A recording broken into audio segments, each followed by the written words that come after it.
This is how to make an audio podcast episode template in Descript. Before we start, you need to have an intro and an outro produced already, either in Descript or Hindenburg or another app, and have that exported as an MP3 or a WAV file. You also need a placeholder WAV or MP3 file. This can be just any piece of audio that's 1 to 10 minutes long. Shorter is better because it'll process faster. The content doesn't matter because we're going to remove it. It's just part of the template creation process.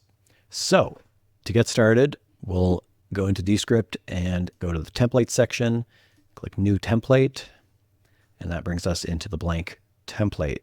We're going to click Untitled up here and choose Rename and rename it to Test Show. And I usually put our date code on it so we know when it was created. From there, we're going to go ahead and add our intro and outro. So we're going to choose Upload a File and choose our intro and our outro. If you choose them while holding Control, you can select more than one. And if you choose them in the order of intro and then outro, they're more likely to end up in the right order in the timeline. So we'll add that. We're going to close the transcription window because we don't need these items transcribed. Let's expand our timeline and see what we've got. I'm going to hold Control and scroll backwards to zoom out so I can see all the items on my timeline. And I can tell just from these waveforms that they're in the right order. That's the intro, that's the outro. But if they weren't correct, we could reorder them using these scene bar on the left side here. You have to use the scene bar. You can't just drag the items themselves because if we do that, we lose our scenes. So if you can see, if I do this, then we go down to just one scene, and the scenes are important here. So I'll undo that. And then, yeah, if I wanted to reorder them, I could reorder them like this. But yeah, right now I have them in the right order, intro and then outro. Okay, next I'm going to right click on my intro and choose Remove from Script, and right click on the outro and choose Remove from Script. That creates gap clips that are just blank space underneath where our script goes, and moves these onto basically an extra media track. So where your music and sound effects go, which is what we want.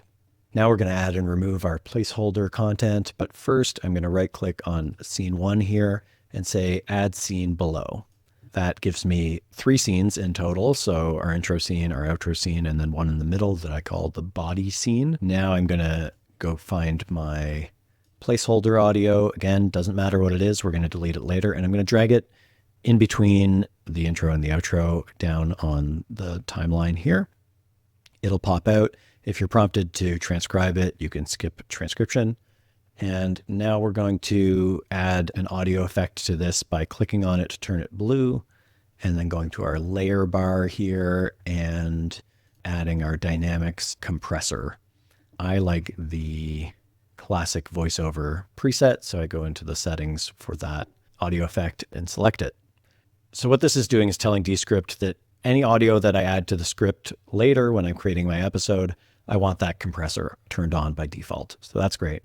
I did want to add studio sound by default as well, but because studio sound is applied to the file itself as opposed to the whole track, it doesn't work. It doesn't carry forward from template to episode. So don't bother with that. You'll have to turn on studio sound separately in your episode when you create it.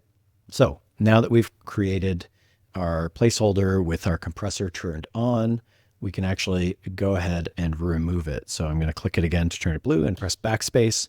That deletes it. So this will never end up in your episode, and it doesn't matter what the content was that was in there. It's been removed.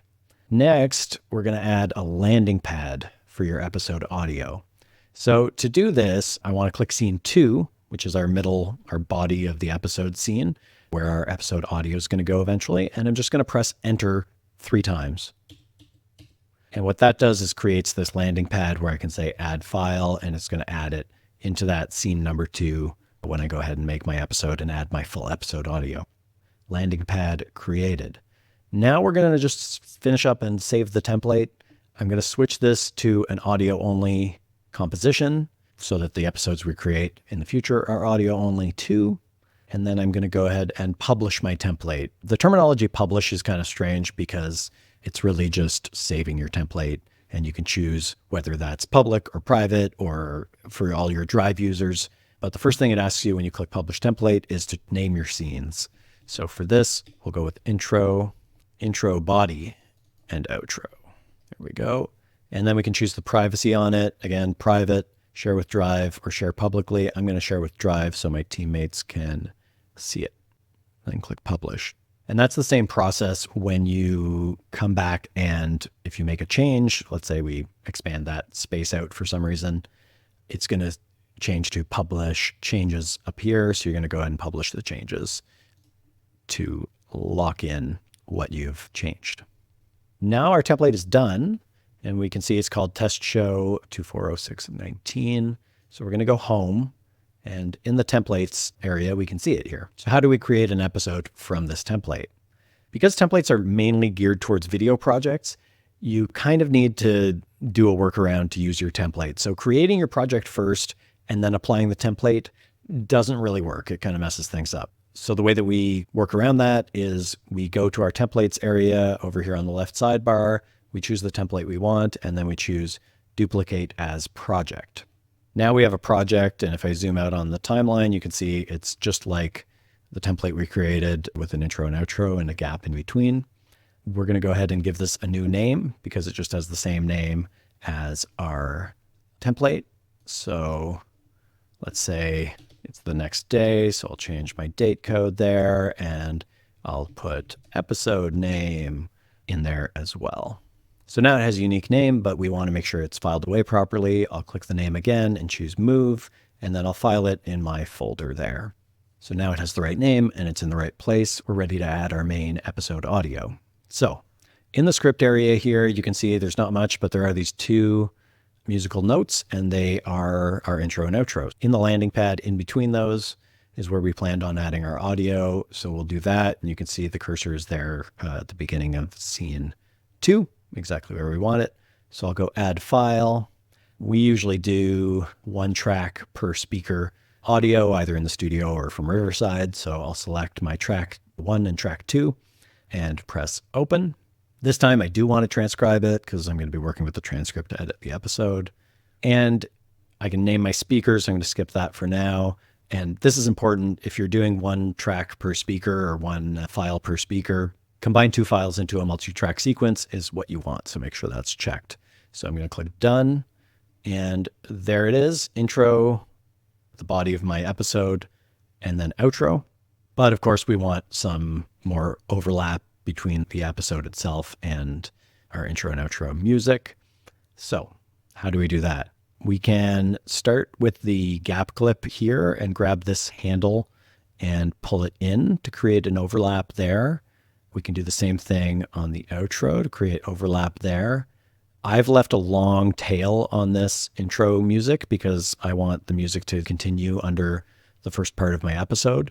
And so it's way too long for this 30-second test episode that I have in here. So I'm going to make that much, much shorter. And same with my outro music. I probably only need it to play under the ending of the interview and then come up for a bit there. So I've got those about the right length I want. And I did that using the handles on the audio there. Then I'm going to go back down to my gap clip here and bring it in. I'm going to control scroll wheel to get a closer look at what I'm doing here. And maybe I'll trim that silence there and get this lined up. So, and get this lined up.